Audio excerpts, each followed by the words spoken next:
할렐루야. 네, 또 저녁에 나와서 또 이렇게 하나님 앞에 예배드리는 여러분들의 발걸음을 축복합니다. 오늘 모두 다 제목 그대로 하나님의 나라를 보고 돌아가시는 은혜가 있기를 주님의 이름으로 축원합니다. 오늘 이 시간에는 하나님의 나라는 마음에서 시작된다, 하나님의 나라는 마음에서 시작된다 라는 제목으로 우리 이 시간 함께 하나님의 말씀을 나누도록 하겠습니다. 기독교 정신으로 설립된 한동대학교는 Why not change the world? 그래서 왜 세상은 변하지 않는가? 라는 구호를 가지고 시작이 된 기독교 학교입니다. 한동대는 이 정신을 지금까지 이어오고 있는데, 기독교 신앙을 가진 학생들을 배출해내어서 이 세상 구석구석에 또 복음으로 세상을 바꾸도록 학생들을 독려하고 또 그렇게 가르쳐 오는 중에 있습니다. 왜 세상은 변하지 않는가? 이 질문은 오늘날 그리스도인들과 교회가 가져야만 하는 질문인 것 같습니다. 사람들은 한때 전도를 많이 하고 또 교회가 부흥하고 성장하고 또 여기저기에 많은 교회가 세워지면 이 세상은 보다 더 나아질 것이다, 이 세상은 보다 더 정직해지고 깨끗해지고 또 투명한 사회, 보다 더 윤리적인 사회, 또 이 땅이 하나님의 나라가 될 것이라고 사람들은 그렇게 믿어왔습니다. 그래서 사람들은 열심히 전도를 했고 또 교회에 사람들이 많이 모이게 되었습니다. 그리고 이제는 가는 곳마다 십자가가 보이지 않는 곳이 없을 정도로 많은 교회가 세워졌고, 또 기독교 인구가 남한 인구의 10분의 1을 넘을 정도로 많은 사람들이 교회를 다니고 있습니다. 어떤 조사에 의하면 우리나라의 편의점들의 수가 약 한 5만 개가 넘는다라고 이야기를 하고 있습니다. 그런데 오늘날 교회의 숫자는 이 편의점의 숫자보다 더 많다라고 이야기를 하고 있습니다. 물론 이 숫자 중에는 기독교와 이제 유관된, 또 교회와 유관된 어떤 기독교 단체들도 좀 포함이 되어 있기는 하나, 그러나 그만큼 교회가 이 땅 가운데 많이 있다라는 것을 아주 분명하게 드러내는 통계라고 말할 수가 있을 것입니다. 자, 그리고 또 이제 얼마 전에 최근에 이제 작년에 나온 통계였는데요. 그 기독교 인구에 대한 통계가 이렇게 나오는데 좀 많이 줄은 인구였습니다. 약 기독교 인구가 한 600만 명 정도가 될 것이다 라고 하는 그러한 통계가 작년에 나온 적이 있었습니다. 그 근거는 무엇인가 하면은 사람들이 교회를 다 다니는 것이 아니라 교회를 이제 쇼핑하듯이 도는 사람들이 있죠. 그래서 이중 등록을 하는 사람들이 있습니다. 이 교회도 이름이 있고 저쪽 교회도 이름이 있고 또 이런 경우도 있고, 또 사람들이 교회에 등록은 되어 있지만은 주일에 다 온전히 다 교회를 출석하는 것이 아니라 또 드문드문 빠지는 경우들도 있고, 또 믿음의 또 정도에 따라 빠질 수가 있겠죠. 근데 그러다 보니 이런 모든 사람들의 숫자를 제한 겁니다. 이중 등록, 그 다음에 교회를 잘 출석하지 않는 사람들을 제했을 때 실질적으로 진짜 그리스도인이다 라고 볼 수 있는 사람의 수가 약 600만 명이다 라고 이제 말하는 통계가 있었습니다. 자, 1000만 기독교인, 우리가 보통 그렇게 이야기를 많이 했었는데 그 1000만 기독교 인구에 비하면은 무려 400만 명이 줄어든, 상당히 좀 많이 줄어든 수치이기는 하나, 그렇다 할지라도 우리 남한 인구가 한 5천만 명이 넘는데 그래도 여전히 기독교 인구는 이 남한 인구의 10분의 1이 넘는 상당히 많은 숫자의 사람들이 교회를 다니고 있다라는 것입니다. 여러분, 바닷물이 짠맛을 유지하는 이유는요, 약 3% 정도의 염분이 있기 때문이라고 이야기를 합니다. 그런데 한국 사회 교회가 이렇게 많고 남한 인구의 10%가 넘는 사람들이 교회를 다니고 있는데도 왜 세상은 변화하지 않는가? 우리가 조금은 진지하게 질문을 던져볼 필요가 있다라는 겁니다. 여러분, 최근에 한번 사회를 보시면은요, 최근에 뭐 연예인들과 또 재벌들의 어떤 갑질들, 그 다음에 마약 사범들, 또 어린이집 아이들 어떤 학대 사건, 또 최근에 어떤 존속 살해 사건, 그 다음에 정신병력을 가진 사람들이 무작위로 또 사람들을 해하는 그런 일들, 또 청소년들의 날이 갈수록 심각해지는 어떤 폭력 사건들, 또 정치인들의 어떤 부정부패 등등등, 최근에 언론 매체를 통해 접하는 기사들을 보면 세상은 여전히 어둡고 또 부패하고 악취가 진동하는 것들을 우리가 보게 된다는 것입니다.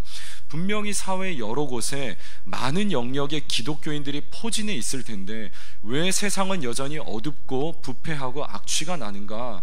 이것은 기독교인들이 이 사회 가운데 빛과 소금의 역할을 다 감당하지 못하는 그런 반증이라고 볼 수가 있다라는 것입니다.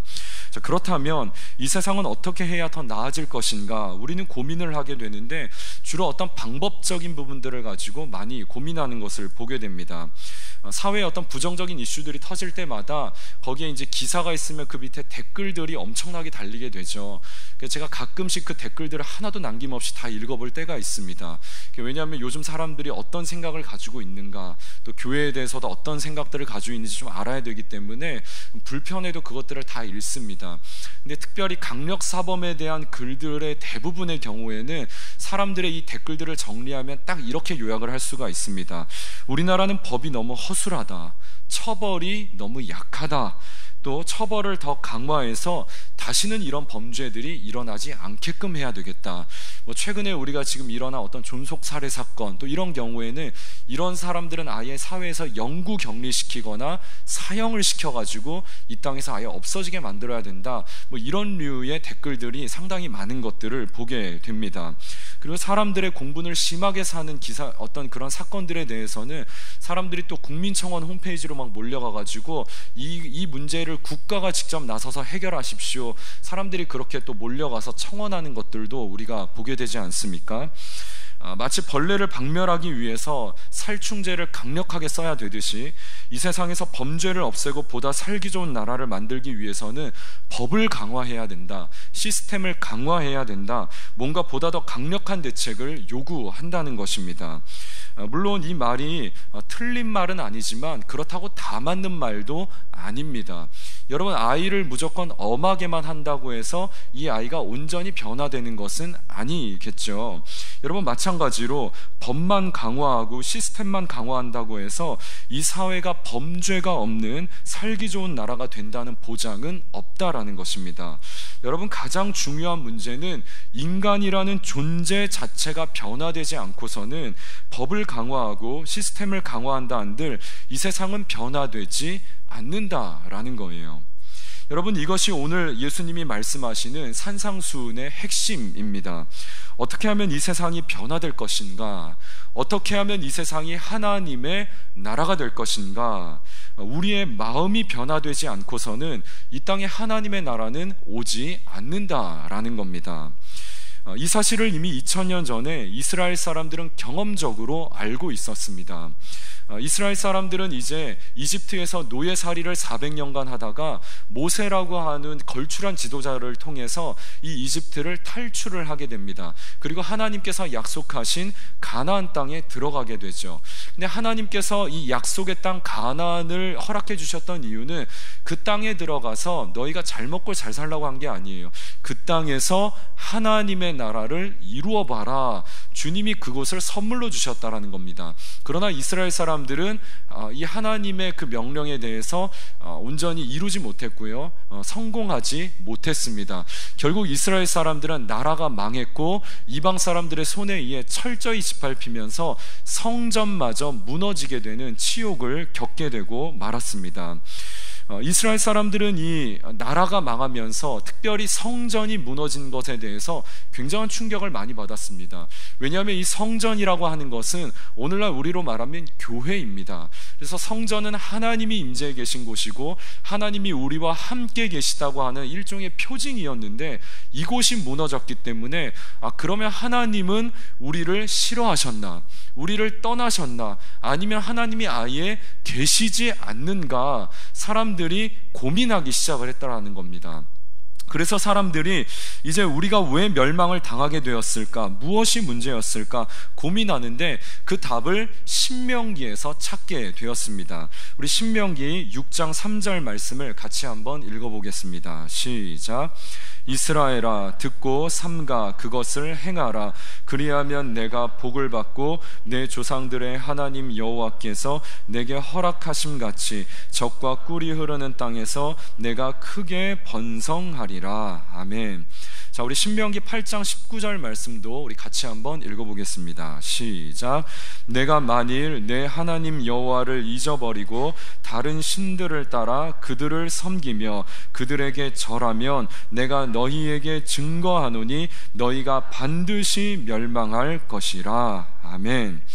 자, 이 신명기의 말씀은요, 너희가 하나님을 사랑하고 하나님의 말씀에 순종하면 이 약속의 땅에서 영원히 복을 받게 될 것이지만, 너희가 하나님을 사랑하지 않고 다른 어떤 것들을 더 사랑하고 다른 것들을 더 구하게 되면 너희가 분명히 이 땅에서 쫓겨나게 될 것이다, 너희가 분명히 망하게 될 것이라고 주님이 말씀하셨다라는 거예요.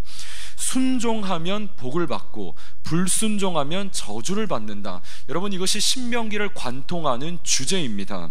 그래서 이스라엘 민족은요, 이제 우리가 하나님을 사랑하지 않고 하나님의 말씀에 순종하지 않아서 우리가 망하게 되었는데, 그렇다면 하나님의 말씀에 철저히 순종을 하면 하나님이 우리 민족을 불쌍히 여기시고 우리 민족을 회복시켜 주실 것이다. 그렇게 굳게 믿기 시작했다는 것입니다. 그래서 이들은 이제 구약에 있는 말씀을 철저히 준행하기 시작을 했는데, 이들이 누구였느냐 하면 바로 바리새인들이었습니다.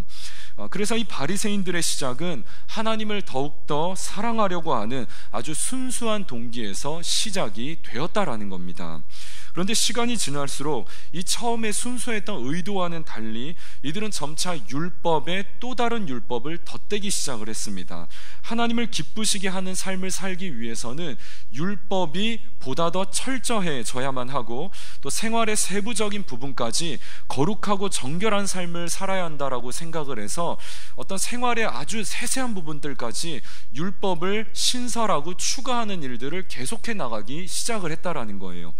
그렇게 해서 만들어진 율법이 총 613개의 율법이었습니다. 그래서 예수님 시대의 바리새인들은 이 613개의 율법을 아주 철저하게 지키며 살았고, 또한 사람들에게도 이 율법을 다 지켜야 된다라고 가르쳤다라는 것이죠. 그런데 문제는 이렇게 많은 율법이 하나님을 더 사랑하게 만들기보다는 도리어 하나님 참 사랑하기 힘들다, 참 어렵다, 이런 마음들을 가지게 만들었다라는 겁니다.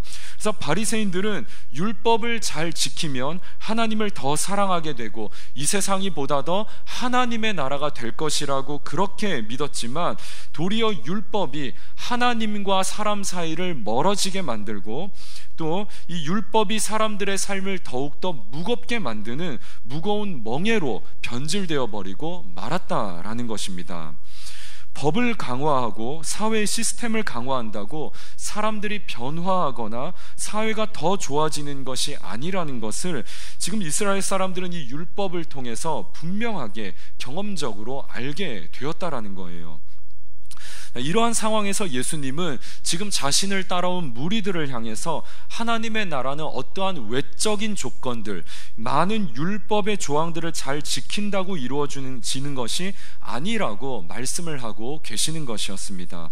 하나님의 나라는 근본적으로 마음의 변화를 통한 존재의 변화가 있지 않고서는 볼 수 없는 나라라고 그렇게 지금 가르치기 시작하셨다라는 것입니다.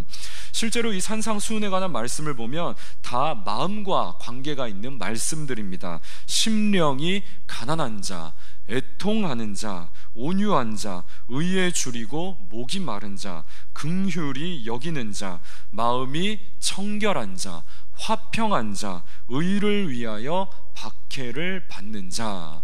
이렇게 이 팔복에 관해 등장하는 이 8가지 종류의 사람들은 모두 다 마음에 관한 이야기를 지금 주님께서 하고 계셨다라는 것이죠. 이 하나님의 나라는 인간의 마음과 관련이 있다라는 것입니다. 자, 그렇다면 이 하나님의 나라는 어떤 마음을 가진 자들에게 임하게 되는지 우리가 좀 한 구절 한 구절 말씀을 좀 살펴보도록 하겠습니다. 먼저 첫 번째로 심령이 가난한 자입니다.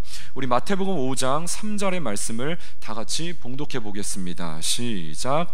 심령이 가난한 자는 복이 있나니 천국이 그들의 것임이요. 자, 심령이 가난한 자, 마음이 가난한 자죠. 이 마음이 가난한 자가 천국에 들어갈 수 있다라는 말씀은 부자가 천국에 들어가기에 어렵다라는 말씀과 아주 좋은 대조를 이루고 있습니다. 실제로 물질이 많을수록, 무언가를 의지할 게 많을수록 하나님을 의지하지 않을 가능성이 더 높다라는 것이죠. 이스라엘 민족이 그러했습니다. 이스라엘 민족은 아무것도 없는 광야에서 철저하게 하나님만을 의지했습니다. 그리고 하나님이 주시는 만나와 메추라기, 낮에는 구름기둥, 밤에는 불기둥, 하나님을 의지하지 않고서는 도무지 살 수 없었으나 이들은 가나안 땅에 이르는 그 즉시 하나님에게서 멀어지기 시작을 했다라는 거예요. 여러분, 마음이 가난하다는 것은 실제로 물질적으로 궁핍함을 겪는 사람들을 의미하기도 하고, 또 동시에 하나님을 찾는 마음이 간절한 사람들을 의미하는 말씀이기도 합니다. 그래서 하나님의 나라는 역설적으로 이 땅의 것들, 뭔가 이 땅의 풍요로움을 추구하는 자들에게 임하기보다는 조금은 덜 가지고 우리의 탐심을 죽이고 절제하는 삶을 사는 자들에게 더욱더 선명하게 하나님의 나라가 임하게 된다라고 주님은 말씀하셨다라는 것입니다. 자, 두 번째로 애통하는 자입니다. 우리 마태복음 5장 4절의 말씀을 다 같이 봉독하겠습니다. 시작. 애통하는 자는 복이 있나니 그들이 위로를 받을 것이미요. 자, 애통하는 자가 위로를 받게 된다는 이 말씀은 이사야서 61장 3절에 있는 하나님은 슬픔이 변하여 기쁨이 되게 하신다라는 말씀을 생각나게 하고요, 또 요한계시록 21장 3절에서 하나님은 모든 눈에서 눈물을 닦아주신다라는 말씀을 생각나게 합니다. 여기서 애통하는 자는 이 땅을 살아가면서 여러 가지 상황들과 환경들로 인해 억압당하고 고통당해 눈물을 흘리며 살아가는 자들을 의미하고 있습니다. 누가복음 16장을 보시면은요, 예수님의 비유 중에 거지 나사로가 등장하는 것을 보게 됩니다. 이 나사로는 사회적으로 극빈층에 속하는 아주 가난한 사람이었는데 스스로 자립할 수 없는, 경제적으로 자립할 수 없을 정도의 아주 최극빈층에 속하는 가난한 사람이었습니다. 그래서 그는 이 부잣집 문에 이제 근처에 살면서 그 부잣집에서 나오는 음식 찌꺼기를 먹으면서 살았던 아주 비참한 인생을 살았던 사람이었습니다. 자, 그러다가 이제 이 부자도 거지 나사로도 다 이제 이 땅에서 생을 마감하게 되었습니다. 그리고 나서 눈을 떴더니만 아주 기가 막힌 반전이 일어나게 되었어요. 거지 나사로는 아브라함의 품에 안겨 있었고, 그 다음에 이 부자는 이제 음부에 떨어져 가지고 타는 듯한 갈증을 느끼고 있었습니다. 그래서 이 부자가 보면서 이 지금 그 거지 나사로가 아브라함 품에 안겨 있는 것을 보면서 아브라함에게 요청을 하는 겁니다. 아브라함이여, 내가 지금 타는 듯한 갈증을 느끼고 있는데 내가 정말 이 당신이 물 한 방울만 찍어가지고 내 혀에만 대게 해준다 하더라도 내가 이 갈증을 해결할 수 있을 것 같습니다. 내가 물 한 방울만 있으면은 내 혀에만 닿아도 내가 살 것 같습니다 라고 물을 좀 달라고 요청을 하는 거예요. 근데 아브라함이 얘기를 합니다. 너와 나 사이에는 지금 큰 구렁텅이가 있어가지고 건너갈 수 없다. 내가 그래서 너한테 물을 줄 수 없다라고 얘기를 합니다. 그러면서 이런 얘기를 하는 거예요. 얘야, 너는 이 땅에서 잘 살았잖아. 너는 이 땅에서 많은 것을 누렸잖아. 그러나 거지 나사로는 이 땅에서 고난을 받았단다. 그렇기 때문에 이 거지 나사로는 나의 품에서 위로를 받는 것이고, 너는 이 땅에서 많은 것들을 누렸기 때문에 이제 이곳에서 고난을 받는 것이다 라고 대답을 하는 것을 보게 됩니다. 여러분, 이 땅에서 애통하는 자, 하나님의 나라에서 반드시 위로를 얻게 된다는 것입니다. 당시 유대인들은 로마의 압제와 또 종교 지도자들이 주는 무거운 율법의 멍에로 이중 고통을 당하며 살고 있었습니다. 그런데 예수님께서 지금 애통하는 자들을 향해 너희는 하나님 나라에서 반드시 위로를 얻게 될 것이라고 하는 소망의 메시지를 주셨다라는 거죠. 자, 세 번째로 온유한 자입니다. 우리 5절 말씀을 같이 한번 봉독하겠습니다. 시작. 온유한 자는 복이 있나니 그들이 땅을 기업으로 받을 것이미요. 자, 온유한 자 하면 가장 먼저 생각나는 사람은 모세입니다. 민수기 12장 3절을 보면 모세는 온유함이 지면의 모든 사람보다 더하더라 라는 말씀이 있습니다. 그러니까 모세를 온유한 사람이라고 평가를 해놓고 있는데 실상 모세는 그렇게 온유한 사람이 아니었습니다. 모세는 원래 이집트에 있었을 때 굉장히 혈기가 있었던 사람이었고 그 혈기를 주체하지 못해서 그래서 한 사람을 쳐서 죽였던 그러한 아주 혈기가 있는 사람이었습니다. 그런데 이 모세가 하나님을 만나게 되면서 여전히 모세는 불같은 성질을 가지고 있었지만 그 마음이 하나님께로부터 길들여지기 시작을 했다라는 거예요. 그러면서 하나님께 온유하게 쓰임받기 시작했다는 것입니다. 그래서 하나님께 길들여진 상태, 여러분 이것이 온유라는 것입니다. 여러분 우리는 다 죄인이죠. 성경은 우리를 죄인이라고 이야기를 하고 있습니다. 우리는 끊임없이 하나님에게서 벗어나려고 하고 우리의 마음대로 우리의 뜻대로 인생을 살아가려고 하는데, 그런데 우리가 예수를 믿게 되면은 성령님이 우리의 마음 가운데 내주하기 시작을 하면서 우리의 마음을 두드리시는 거예요. 그렇게 하면 안 된다, 이 길로 가야 된다, 그거는 나쁜 거야, 이렇게 해야 돼. 성령님께서 우리를 길들여가기 시작을 하시는데, 그러면서 주님께서 우리를 온유하게 다듬어가기 시작하신다라는 겁니다. 자, 그리고 이렇게 온유한 자가 이제 땅을 차지하는 복을 얻게 된다고 말씀하고 있죠. 여러분, 온유하다고 평가받았던 이 모세가 이제 이스라엘 백성들을 이끌고 하나님이 약속하신 가나안 땅을 향해 들어가는 것을 보게 됩니다. 여러분, 하나님이 땅을 주시는 이유, 땅 부자 되라고 주시는 게 아닙니다.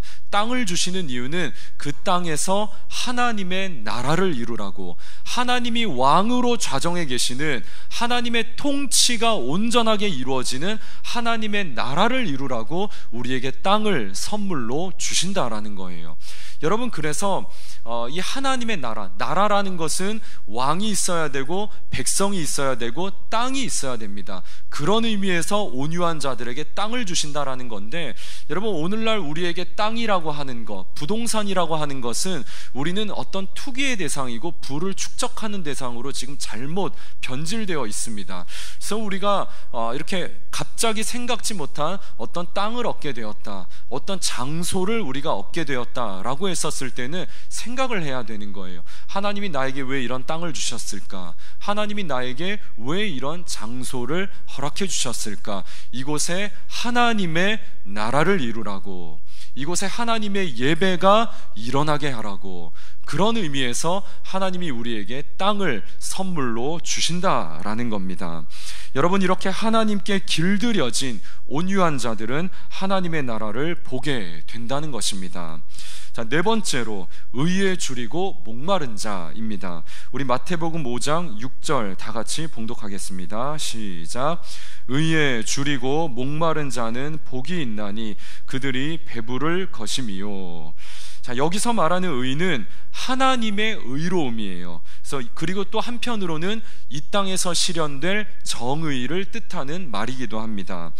그래서 의에 줄인 이 사람은 지금 이 땅에서 정의가 실현되지 못하는 것을 보면서 굉장히 안타까워하고 있는 중에 있습니다. 또 한편으로는 내가 지금 하나님 앞에서 죄인이라서 나에게는 어떠한 의로움도 없다라는 그 사실을 깨닫고는 너무너무나 안타까워하고 있다라는 것입니다. 그런데 하나님은 이런 자들에게 지금 복이 있다라고 말씀을 하는 것이죠.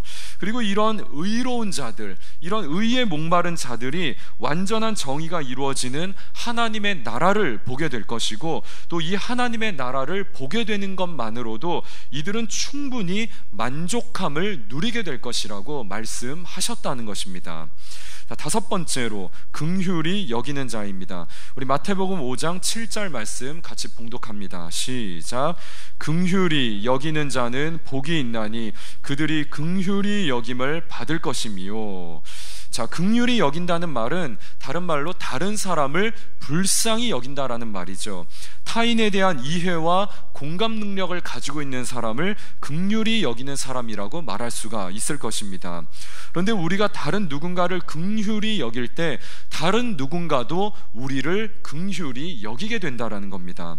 이것은 마태복음 7장 12절에 있는 황금률의 말씀을 생각나게 하죠. 마태복음 7장 12절의 말씀을 우리 같이 한번 한번 봉독합니다. 시작. 그러므로 무엇이든지 남에게 대접을 받고자 하는 대로 너희도 남을 대접하라. 이것이 율법이요 선지자니라. 아멘. 자, 우리가 먼저 다른 누군가를 극진히 대접하면 그 누군가도 우리를 대접할 것이라고 주님은 말씀하셨습니다. 이것을 우리가 신약의 황금률이다라고 이제 그렇게 말을 합니다. 예수님도 이렇게 말씀하셨어요. 나는 섬김을 받으려 이 땅 가운데 온 것이 아니라 나는 이 땅을 섬기러 왔다라고 말씀을 하셨습니다. 예수님이 죄로 인해 망가진 이 세상을 안타깝게 여기시고 이 땅을 고치시려고 섬기시려고 이 땅 가운데 오셨다라는 거예요. 여러분, 하나님의 나라는 이렇게 긍휼히 여기는 자들에게 임하게 된다는 것입니다. 자, 6번째, 마음이 청결한 자입니다. 우리 마태복음 5장 8절 말씀 같이 봉독합니다. 시작. 마음이 청결한 자는 복이 있나니 그들이 하나님을 볼 것임이요. 자, 마음이 청결한 사람은 마음에 때가 타지 않은 어린아이들과 같은 마음을 가진 자를 의미하는 말씀입니다. 예수님도 어린아이들이 자신에게 다가올 때 이 제자들은 막으려고 그랬어요. 그러니까 막지 마라 라고 얘기를 하시면서 그렇게 말씀하시죠. 이 어린아이들과 같이 되지 않고서는 너희가 결단코 천국에 들어갈 수 없을 것이다, 주님이 말씀을 하십니다. 천국은 어린아이들과 같은 자들의 것이라는 거예요. 여러분, 아이들의 특징이 무엇이 있습니까? 꾸밈이 없고요, 사실을 있는 그대로 왜곡하지 않고 이야기를 하고 또 그대로 받아들이게 됩니다. 그래서 아이들은 싫으면 싫다 하고 좋으면 좋다 하고 아주 솔직하게 그 마음을 다 표현하죠. 그래서 어른들과는 달라요. 두 마음을 품는 어른들과는 다르게 어른들은 싫어도 좋다고 얘기하고 메시지도 이중 언어의 메시지를 우리는 쓸 때도 있죠. 그래서 두 마음을 가질 때가 있지만은 어린아이들은 그렇지 않다라는 거예요. 싫으면 싫고 좋으면 좋고. 여러분, 하나님에 대한 마음이 이렇다라는 것이죠. 하나님 나라에 대하여서 두 마음을 품지 않은 자, 하나님의 나라에 대해서 두 마음을 품지 않고 오직 하나님 한 분만을 지고지순하게 사랑하는 자, 이러한 사람들이 마음이 청결한 자이고, 이렇게 마음이 청결한 자가 하나님의 나라를 볼 것이라고 말씀하셨다라는 겁니다. 자, 7번째, 화평하게 하는 자입니다. 마태복음 5장 9절 말씀 우리 같이 봉독합니다. 시작. 화평하게 하는 자는 복이 있나니 그들이 하나님의 아들이라 일컬음을 받을 것임이요. 자, 화평케 하는 자라는 말은 원어적 의미를 보면은 평화를 만들기 위하여 노력하는 사람들이라는 뜻을 가지고 있습니다. 인도의 성자라 불리는 마하트마 간디는 비폭력 운동을 전개해서 인도의 독립을 이루어냈던 사람이었습니다. 근데 이 사람이 어떻게 이런 비폭력 운동을 전개했는가? 많이 알려졌다시피 성경을 읽으면서, 특별히 이 산상수훈을 읽으면서 깊은 감명을 받고 그래서 비폭력 운동을 전개했다라고 많이 알려져 있습니다. 또 우리에게 또 잘 알려진 마틴 루터 킹 목사님 역시 이 산상수훈의 가르침을 토대로 비폭력 평화운동을 전개하고는 했습니다. 우리를 감옥에 가두어라. 그래도 우리는 너희를 사랑하게 될 것이다. 우리들의 집에 폭탄을 던지고 우리 자식들을 위협해라. 그래도 우리는 너희를 사랑하게 될 것이다. 이것은 마틴 루터 킹 목사님이 감옥에서 백인 우월주의자들에게 썼던 편지의 내용이었습니다. 예수님 시대에도 로마는요, 평화의 나라, 또 로마의 황제는 평화의 황제로 칭송을 받았습니다. 그러나 이 로마가 이룬 평화는 힘으로 이룬 평화였고, 또 로마가 이룬 평화에 짓밟힌 나라와 민족들은 이루 말할 수 없이 많았다라는 것이죠. 그러나 예수님께서는 이 땅에 진정한 평화의 왕으로 임하셨다라는 것입니다. 예수님은 하나님과 사람 사이를 평화롭게 하셨고, 사람과 사람 사이, 또 나라와 나라 사이, 사람과 자연 사이, 이렇게 이 세상에 참된 평화를 가져오셨다라는 것입니다. 이렇게 예수님처럼 평화를 이루는 자들은 하나님의 나라를 보게 되고 하나님의 아들이라 불려지는 영광을 얻게 된다는 것입니다. 자, 마지막 8번째입니다. 의를 위하여 박해를 받는 자입니다. 우리 마태복음 5장 10절 말씀 같이 봉독하겠습니다. 시작. 의를 위하여 박해를 받은 자는 복이 있나니 천국이 그들의 것임이라. 자, 초대교회 시절 이 그리스도인들은 완전한 정의가 실현될 하나님의 나라를 소망하며 살았습니다. 하지만 현실에서 그리스도인들은 로마의 핍박과 또 유대인들에게 배척을 당하면서 어디에도 인정을 받지 못하는 그러한 박해가 일상화된 삶을 살고 있었습니다. 그러나 예수님께서는 도리어 완전한 하나님의 나라를 소망하며 살아가는 자들에게 반드시 천국이 임하게 될 것이라고 말씀하셨다는 것이죠. 그래서 누가가 기록한 사도행전을 보면은 이 사도들은 환난과 핍박이 있었지만은 매를 맞고 조롱을 받고 핍박을 받을 때마다 그로 인해 내가 예수의 이름 때문에 핍박받는 것으로 인해 내가 기쁘다라고 그렇게 말씀하고 있는 것들을 우리가 보게 됩니다. 사도들은 궁극적으로 하나님의 나라를 바라보았기 때문에 지금 현재 당하는 환난과 고통은 잠시 지나가는 것으로 생각하고 기꺼이 의를 위하여 박해를 받았다라는 것입니다. 자, 팔복은요, 이렇게 첫 번째 천국으로 시작해서 마지막 8번째 천국으로 마무리가 되는 것들을 보게 됩니다. 또 팔복에서 말하는 이 복들은 모두 다 원어를 살펴보면 미래형으로 기술되어 있는 것들을 보게 되죠. 다시 말해 팔복은 하나님 나라에 관한 이야기이고 또 미래의 하나님 나라에서 얻게 될 복에 관한 이야기라는 것입니다. 그래서 마음의 변화를 받게 된 자들, 이들이 천국을 소유하게 될 것이고 이들이 하나님 나라에서 복되게 될 것이라고 우리 예수님께서는 가르치고 계셨다라는 것입니다. 이러한 예수님의 팔복 선언은 율법을 잘 지키고 어떤 눈에 보여지는 어떤 공적들을 많이 쌓으면 눈에 보여지는 어떤 축복을 받게 될 것이라고 아주 굳게 믿었던 그러한 세상의 가치관을 전복시키는 가르침이었다라는 것입니다. 그래서 이 유대인들은 이 가르침을 들으면서 상당히 많은 충격을 또 받게 되었을 것입니다. 여러분, 오늘날 그리스도인들도 마찬가지이죠. 우리는 눈에 보여지는 어떤 외형적 신앙의 행위들이 많을수록 하나님이 부어주시는 눈에 보여지는 어떤 축복이 많을 것이라고 우리는 믿고 있습니다. 그런데 예수님께서는 하나님 자체가 복이 되시고 하나님의 임재와 통치가 임하는 곳에 하나님의 나라가 임하게 된다고 가르치고 계셨다라는 겁니다. 그런데 이 하나님의 나라를 보기 위해서는 궁극적으로 우리의 마음이 변화되지 않고서는 하나님의 나라를 볼 수도 없고 또한 이 하나님의 나라에서 얻게 되는 이 복들을 받을 수도 없다라고 주님은 가르치고 계셨다는 것입니다. 그래서 에스겔 선지자는요, 이 마음의 중요성에 대해 다음과 같이 이야기를 했습니다. 우리 에스겔 36장 26절에서 28절의 말씀을 같이 봉독합니다. 시작. 또 새 영을 너희 속에 두고 새 마음을 너희에게 주되 너희 육신에서 굳은 마음을 제거하고 부드러운 마음을 줄 것이며 또 내 영을 너희 속에 두어 너희로 내 율례를 행하게 하리니 너희가 내 규례를 지켜 행할지라.